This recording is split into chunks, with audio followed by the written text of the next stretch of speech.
والصلاة والسلام على رسوله وحبيبه محمد صلى الله عليه وسلم وعلى أصحابه وأزواجه داعين إلى صراط مستقيم.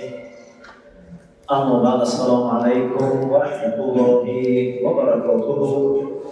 برادران اسلامی و برادران ایمانی همه مخشوم و فضل و رحمت پروردگار این جمعه هم سر شد، مسجد گشوده شد. فقط از شما حق ایمانی همین است که دعا کنید، به حق یکدیگر بخشید، یکدیگر را دوست دارید. قانون و قاعده ای که خدمتشون پیشنهاد کرده گوش کنید، مثل مسکه کردن، دور شیشتن، هر کس به خودش جای نماز آوردن، همین چی‌ها را تا یک وقت معین رعایت کنید. همین هم برای فایده ما. ای روزگاران از روز دوشنبه به طریق رسمی مسجد فعالیت میکنند. 5 وقت نماز خوی میشوند. معویضه های بین عصر و شام هست. خلاصی کلام که انسان به دین زندگی کردن نمیتونه. انسان یک ظرف خالی است. اگر ای علم خلش نکنه، ای جهل پر میشه. اگر ای کمی خوب پر نکنه، ای کمی بد پر میشه. اگر همین قلب ما ایمان نداره، شیطان میدره. رفیق نیک قطعی نشینی، خامخا رفیق بد قطعی نشینی.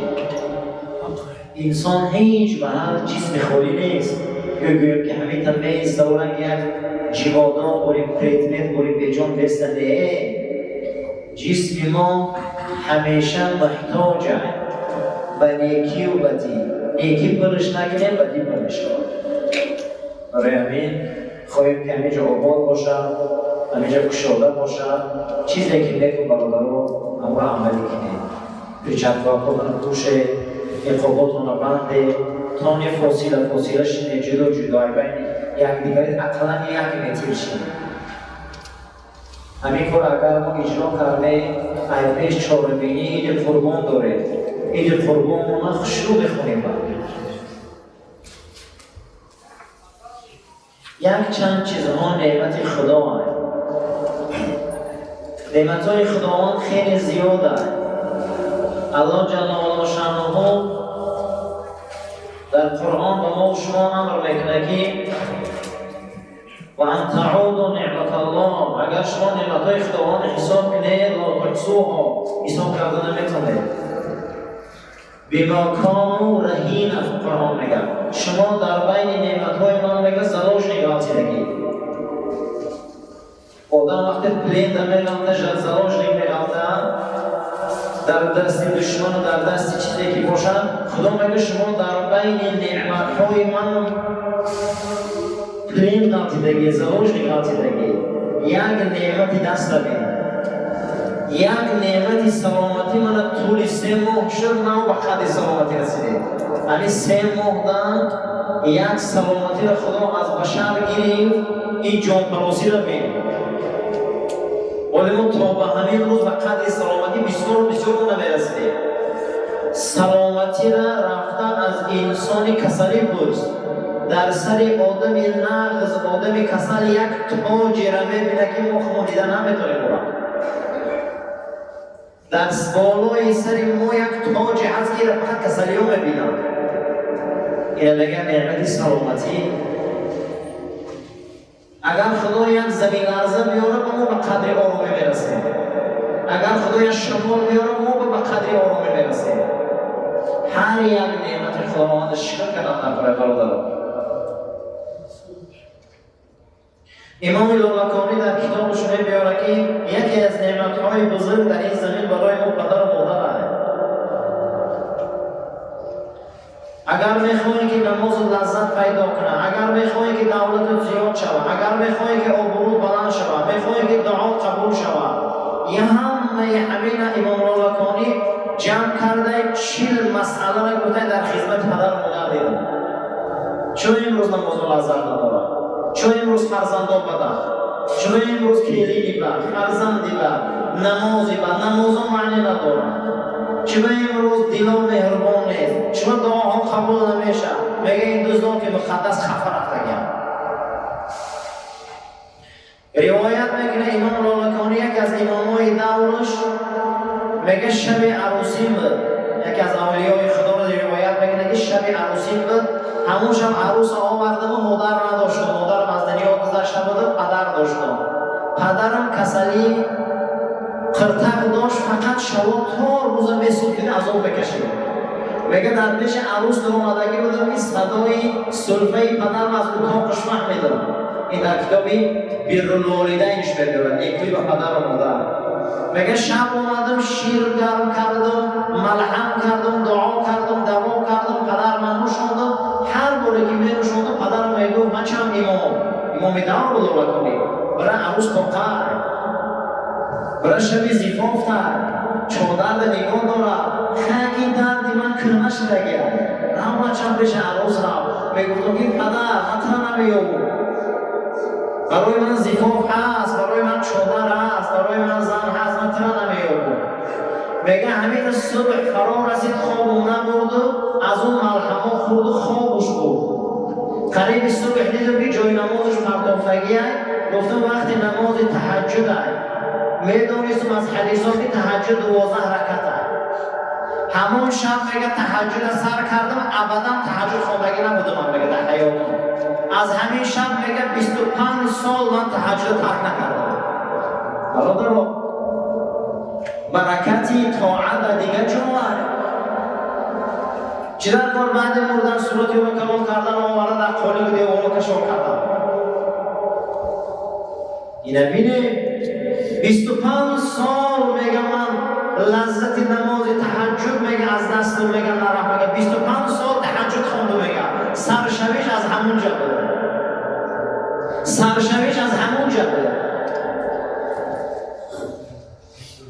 بعد از او دوام میتیه میگه اگر شما یک مراتب شوربا رو دیدگی باشه در وقتی جوشیدن میگه شوربا میگه وقتی میجوشن همون محصولاتی که در درون شوربا میگه ایخامی در جمیدن میزنن. کم ترک میگه لذتی دم بینه و کم ترک گفت میگه با آرام میگیره و میشته در زمین تکشین میشود. جوانان رو به همین قیاس میکنه ایمان رو بکنید. میگه شما گمان میکنید که این بازوی با قوت و قاشیسیه و مویسیه و قفصی سینی پهم داره و زمان پدر و مادر گپ بزنه و حال دیلشم بخراشه و وقت میگه شما همون دانه ناپخته میگه. ولی این ایام شما رو آرام میکنه. ولی این ایام ریشه را سفید میکنه. ولی این ایام موهای سر میریزونه.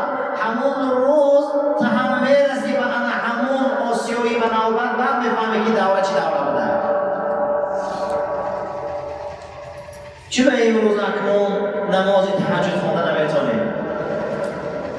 چرا امروز به اون اوج عزت و به اون فراخی ایمان رسیدن نمیتونیم؟ این دو ذات مقدسی که در این دنیا ما را به دنیا آوردن تربیت کردن قدری را ندانستیم. امام غزالی گفته هر یک بزرگی را میشناسم به اوج اعلا رسید این از قفاش دعای پدر و مادر بود. هر انسان را میفهمد شناختم که در دنیا شکست خورد و ریخت و پراکنده شد از قفاش دعای پدر و مادر بود. یگان اولیا را نمیدونه بوده که به دعای پدر و مادر به همان اوج رسیده باشد. امام زازان روایت میکنه که هر روز جمعه در مسجد عراق کتاب میفروختن. من میگه روز کتاب خری آمدم صحنه عجیبی را دیدم. یکی از مرد را دیدم که کتابا را تازه میکرد و برآورد کتاب تازه کنی میگفت ای پروردگار آسمان و زمین چه مهربانی. گریه میکرد خود به خودم حیران میشدم که ما عالم ما امام شب گریه و ناله داریم گریه کردن نمیتونیم. این چی نام خدا را میگیره که میلرزه. و پیشش آمدم گفتم ای مرد یکم چه قیصه که تو خدا میگی میلرزی. ما پرواش نداریم هم عالمه. سببش در چی هست؟ گفت سببش در یک چی هست؟ گفت چی بود؟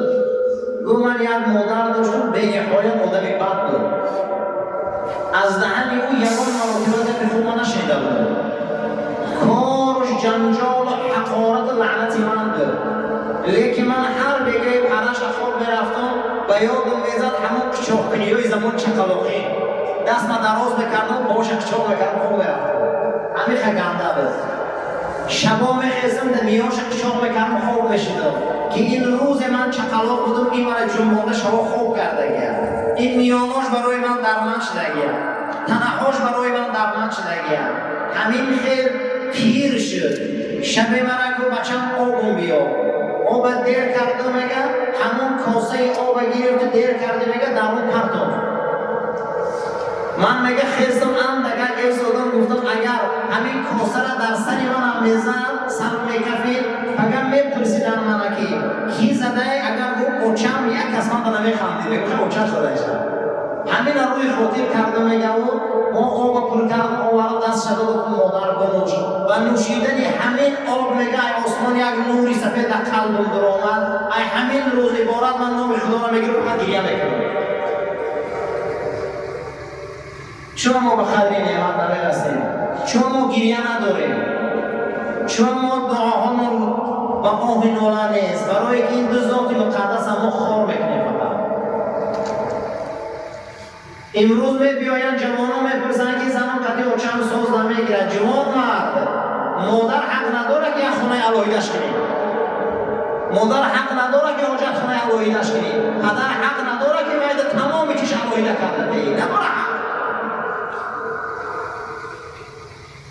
حق امیر نداره میگه امام غزالی میگه پدر حق نداره مادر حق نداره که تمام چیش جدا کرده دی حق نداره همه داریم کنی ناموس کنی میان داری کنی غیره برادر چاپلوسی را برای آتا اوچه کنی تمام خدمت برای آتا اوچه کنی دستی آتا اوچه را بوسه کنی میخواهی امام اسحاق در کتابش بنویسد میگه پیش مادرم اومدم پرسیدم اوچه میخواهی که گدا نشو میخواهی که مرگ و کلمه شهادت باشه میخواهی عزت یابو میخواهی سربلند باشو میخواهی تجارت در خدا برکت یا میخواهی این باشو من میگه چی رو تا گفتم بله گفته همه را جمع کردم در بوسیدن پوچه ایت دیدم اگر اجازت باشه من خود فقط پوچه میکنم جناب پیغمبر روایت حدیث را میگن گفتن جناب پیغمبر که آدما میخواهند به 4 چیز رسن 4 چیز از 4 جا طلب میکنن لیکن گفته من 4 چیز در تک 4 چیز دیدم گفته چی خیر گفته آدما لذت عمر و معیشت عمر در پولداری و محنت ببینن لیکن من معیشت و لذت عمر گفته در تک پای خدمت اوچه دیدم جناب پیغمبر گفته بچه‌های یاش جوانای یاش و خدا قسم یک بار فکر کنیم اگر یک تایمو از دنیا گذره هر روز اگر اوچنا با یک موتمی نمای قبرستان میبیاید ما نامردم یک بار گریه نمیکنه بولی سر شد همین قدر نامردم که اگر یک هفته گریه میکنیم دویم هفته یاد ما میبرویم امام شافعی در کتابش میگفته مادر را میدانم در شهر غزه 20 سال میدانستم که بچه یا شاید دنیا رفتگی بود 20 سال قبرستان غزه میره با عمر و مطمئن نو بیومد و یک گریه نو بیومد و یک عشقی نو بیومد برادر گناه اتاق اوچه چیه؟ فقط گناه شنگی اتاق اوچه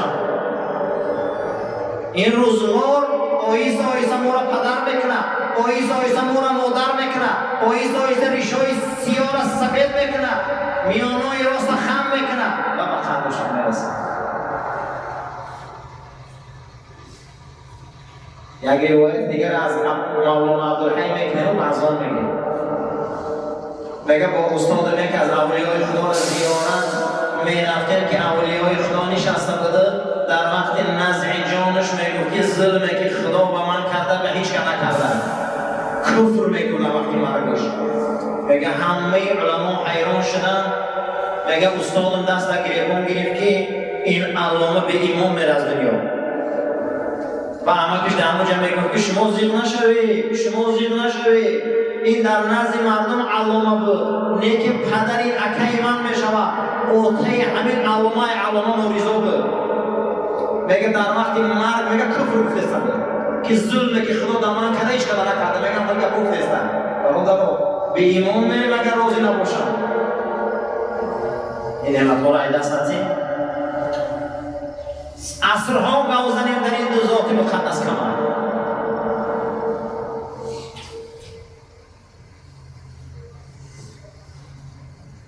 جایی که لیتمون بگه هر یک قدر همیشه شینه مسکراتون رو در بینیاتون کنیم فی چند کلکاتون رو پوش برادران همین خیلی یک خوشوقت جدا جدا استیم هیچ گرد ندارد برادران ضرورت هست انشاءالله از اون میگیم نماز شروع بکنیم ای جمعه دیگه هر یک کسی دیگه دعوت بکنیم به مسکو به همین دستک و به جوی نماز نبیایم که ای جمعه دیگه در بیرون میخونیم مردم اجازت نشود و همین چیز بیایم اقلام تا یک وقتی معین همین روایت کنیم انشاءالله با آیندهش خوب بریم دعا بکنیم پروردگار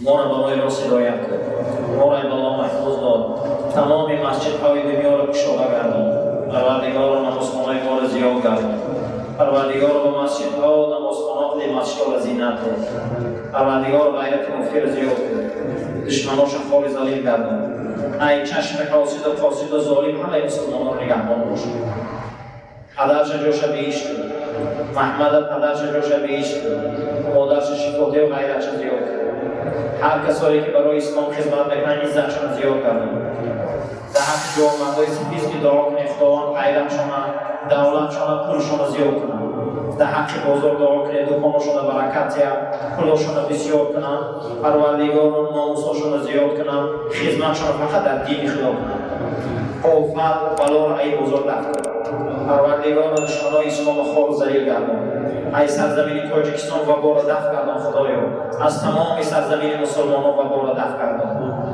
دعا میکنیم یک برادرمان پدرش ای دنیا گذشته خدایا پدرش جاش بهشت پروردگار زنده‌هاش توفیق ده و صبر ده یک برادرمان کلیشون ای دنیا گذشته خداوند تا کلیشون جاشون بهشت کردن پروردگار صبرشون ده خداوند نیت‌های ما را نیک کردن قلب‌های ما را روشن کردن مسجد ما را آباد کردن دشمنای تمام مسلمانای خدا را باز هم خدای خار و ذلیل کرد ربنا تقبل منا انك انت السميع العليم وتب علينا انك انت الرؤوف الرحيم برحمتك يا ارحم الراحمين